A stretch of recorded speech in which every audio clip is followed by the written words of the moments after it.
नमस्कार दोस्तों, जय श्री राम, जय श्री बागेश्वर बालाजी सरकार। तो दोस्तों, आज की वीडियो में हम बात करेंगे होलिका दहन की पूजा विधि के बारे में। साथ ही पूजा विधि में ऐसी कौन सी गौलतियां हैं जो भूलकर भी नहीं करनी चाहिए।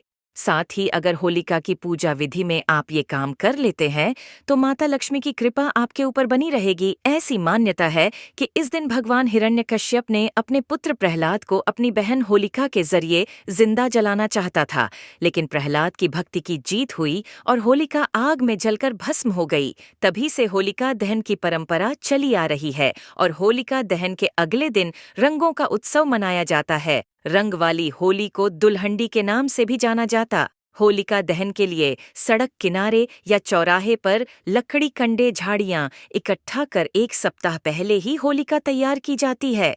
होलिका दहन के दिन लकड़ियों के इस ढेर को होलिका के रूप में जलाया जाता है। होलिका की पूजा के लिए गोबर से होलिका और प्रहलाद की मूर्तियां भी बनाई जाती हैं। तो चलिए पहले बात कर लेते हैं कि पूजा विधि में इस्तेमाल होने वाली पूजा सामग्री के बारे में। आखिर हमें पूजा के लिए क्या-क्या सामान लेना है? तो सबसे पहले चावल, फूल कपास, फूलों की माला, हल्दी मूंग, गुलाल, नारियल बताशा और 5 से 7 प्रकार के अनाज का उपयोग किया जाता है। इसके बाद होलिका की परिक्रमा की जाती है और होलिका दहन किया जाता है। होलिका दहन की पूजा करने के लिए सबसे पहले स्नान करना जरूरी है। स्नान के बाद होलिका की पूजा वाले स्थान पर उत्तर दिशा की ओर मुंह करके बैठ जाएं। पूजा करने के लिए गाय के गोबर से होलिका और प्रहलाद की प्रतिमा बनाएं। वहीं पूजा की सामग्री के लिए रोली फूल, फूलों की माला, कच्चा सूत, गुड़ साबुत, हल्दी मूंग बताशे, गुलाल, नारियल, 5 से 7 तरह के अनाज और एक लोटे में पानी रख लें। इसके बाद इन सभी पूजन सामग्री के साथ पूरे विधि से पूजा करें। मिठाइयाँ और फल चढ़ाएं। होलिका की पूजा के साथ ही भगवान नरसिंह की भी विधि से पूजा करें और फिर होलिका के चारों ओर 7 बार परिक्रमा करें। होलिका दहन पूर्णिमा तिथि को होता है और शास्त्रों में पूर्णिमा को माँ लक्ष्मी को प्रसन्न करने के लिए सबसे खास माना जाता है। होलिका दहन की रात को महासिद्धि की रात माना गया है। इस वक्त किए जाने वाले सभी शुभ कार्य फलित होते हैं और मनचाहा परिणाम आपको मिलता है। तो चलिए अब बात करते हैं पूजा विधि के बाद। एक ऐसे उपाय के बारे में अगर आप पूजा विधि के बाद कर लेते हो तो आपकी हर समस्या सुबह तक खत्म हो जाएगी। तो आपको माता लक्ष्मी में लिए एक ऐसे चीज का भोग लगाना है जो माता लक्ष्मी को अत्यंत प्रिय है।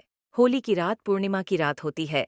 इस रात पर मां लक्ष्मी को प्रसन्न करने के लिए केसर की खीर बनाएं और उससे मां लक्ष्मी का भोग लगाएं। इस खीर का भोग लगाने के बाद अगले दिन सुबह स्नान करने के बाद खीर का एक हिस्सा कन्या को खिलाएं और एक हिस्सा गरीबों को खिलाएं। आज की वीडियो में हम बात करेंगे आखिर बागेश्वर धाम पर आरजू कैसे बांधी जाती है, साथ ही कौन से नियम का पालन करना चाहिए और किस मंत्र का हमें जाप करना होगा। दोस्तों, कहा जाता है कि परमात्मा सबके मन में बसते हैं। परमात्मा को सबके मन की बात पता होती है। दोस्तों, बागेश्वर धाम की परिक्रमा लगाते समय लोग इस मंत्र का जाप करते हैं और अपनी मनोकामनाओं को अप्रत्यक्ष रूप से बालाजी महाराज के समकक्ष रखते हैं। बागेश्वर धाम में आने वाले श्रद्धालु जो लोग अर्जी बांधते हैं, अर्जी बांधने से पहले इस मंत्र का जाप किया जाता है और सन्यासी बाबा को याद करके अर्जी बांधी जाती है।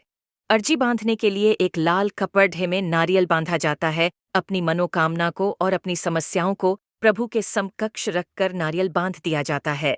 बालाजी महाराज की ऐसी कृपा होती है कि बागेश्वर धाम में आने वाले प्रत्येक श्रद्धालु की हर मनोकामना अवश्य पूरी होती है।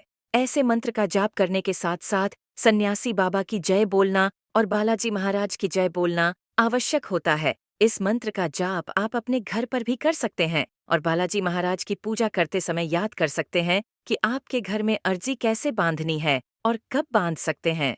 दोस्तों, बागेश्वर धाम में अपनी मनोकामनाओं की पूर्ति हेतु अर्जी बांधने के लिए लोग प्रतिदिन आते हैं, परंतु बागेश्वर धाम महाराज के अनुसार मंगलवार और शनिवार को सबसे ज्यादा मात्रा में लोग यहाँ पर अर्जी बांधते हैं। अर्जी बांधने के नियम। अर्जी बांधने के लिए अगर आप बागेश्वर धाम नहीं जा पा रहे तो आप नियम अनुसार अपने घर पर ही अर्जी बांध सकते हैं, परंतु आपको नारियल ऐसे स्थान पर बांधना होगा जो सुरक्षित हो। बागेश्वर धाम आकर भी आप लाल कपड़े में नारियल को बांध सकते हैं और अपनी मनोकामना बालाजी महाराज के समकक्ष रख सकते हैं।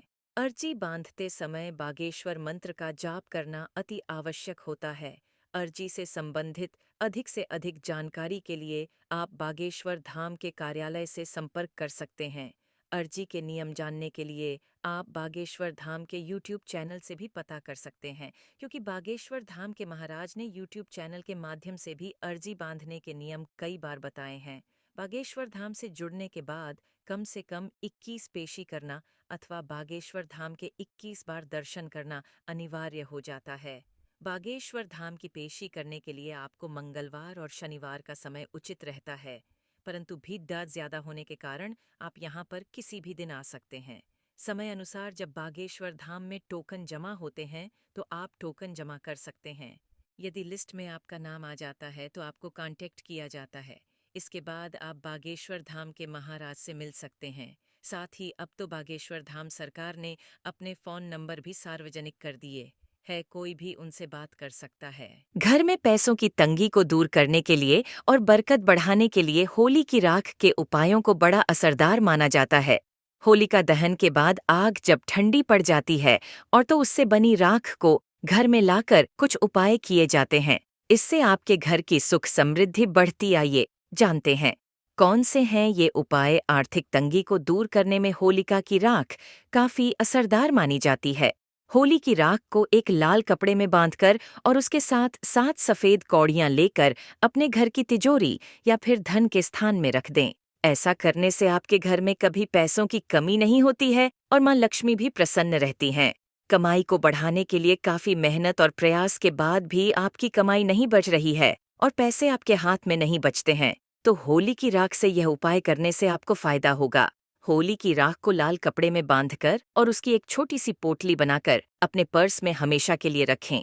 ऐसा करने से आपका पर्स रुपयों से भरा रहेगा। शनि दोष से बचने में उपाय। शनि दोष से बचने में भी होली की राख का उपाय सबसे कारगर माना जाता है। इसके लिए आपको करना यह है कि होलिका की राख को जल में मिलाकर हर सोमवार शिवलिंग पर अर्पित करें। कम से कम 7 सोमवार तक ये उपाय करें। ऐसा करने से आपके ऊपर से शनि के अशुभ प्रभाव दूर होते हैं। ऐसा करने से आपको आरोग्य की प्राप्ति होती है। करियर और व्यापार में आ रही समस्याएं दूर होती हैं। अगर आपके काम धंधे में लगातार हानि हो रही है और आप इससे उबर ही नहीं पा रहे हैं, तो इसके लिए हम आपको बताने जा रहे हैं। विशेष उपाय आपको करना यह है कि अपने मन में अपने बिजनेस का नाम लेकर और मां लक्ष्मी का ध्यान करते हुए जिस स्थान पर होलिका दहन होने वाला हो, उस स्थान पर हरे रंग का गुलाल छिड़क दें। ऐसा करने से आपके काम में नुकसान होना बंद हो जाएगा और आपका बिजनेस फिर से पटरी पर आ जाएगा। घर से हर प्रकार के वास्तु दोष को दूर करने और नेगेटिविटी को दूर करने के लिए होली की राख का यह उपाय बेहद असरदार है। होलिका की अग्नि शांत हो जाने के बाद होलिका की राख को रंग खेलने से पहले अपने घर ले आएं और घर के कोने काने में इसे छिड़क दें। ऐसा करने से आपके घर से हर प्रकार की नेगेटिविटी और वास्तु दोष समाप्त होते हैं। यदि आपको यह शंका है कि घर में किसी भूत प्रेत का साया है, तो जब होली जल जाए तब आप होलिका की थोड़ी सी अग्नि अपने घर ले आएं और अपने घर के आग्नेय कोण में उस अग्नि को तांबे या मिट्टी के पात्र में रखें और सरसों के तेल का दीपक जलाएं। ऐसे भी कर सकते हैं कि होलिका दहन के दूसरे दिन होलिका की राख को घर लाकर उसमें थोड़ी सी राई और नमक मिलाकर रख लें। इस प्रयोग से भूत प्रेत या नजर दोष से मुक्ति मिलती है। यदि आपको कोई अज्ञात भय सताता रहता है तो होली के दिन एक सूखा जटा वाला नारियल, काले तिल, सरसों एक साथ लेकर उसे 7 बार अपने सिर के ऊपर से वार कर जलती होलिका में डाल देने से अज्ञात भय समाप्त।